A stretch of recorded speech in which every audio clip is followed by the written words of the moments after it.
So one of the reasons we all live here, the Treasure Valley, not normally this violent. But the influx of murder begs the question, is the Treasure Valley growing into a violent metropolitan area? Reporter Lauren Johnson has tonight's big story. Dawn and Michelle, the Nampa Police Department has 3 separate task forces, all of which have been working around the clock for the past week. Nampa's chief of police says they are determined to find the others connected to recent robberies and those responsible for the recent string of homicides. But still, they want people to know they can still feel safe.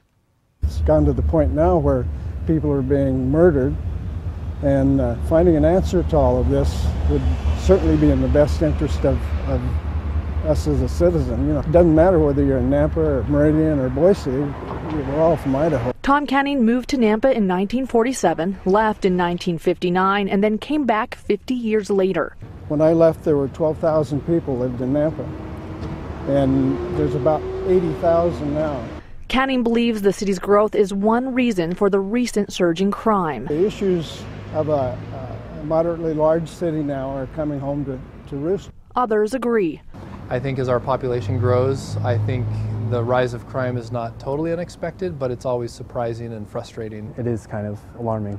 Nampa Police Chief Craig Kingsbury says 2 homicide investigations in a week's time is surprising, when that is typically how many homicides Nampa sees in a year. We had 3 in 2014.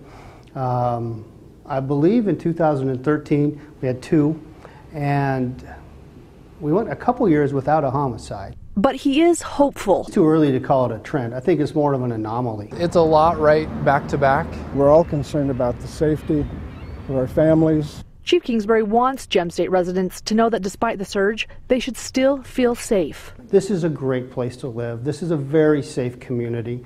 We have wonderful people here. There is no reason to live in fear. Glad that the law enforcement has been good to follow up very quickly. We work hard for justice, and we'll continue working hard. Chief Kingsbury says that people still need to be aware to lock doors at night and in your vehicle, and that if you see anything you think is suspicious, to call police. In studio, Lauren Johnson, today's 6 on your side.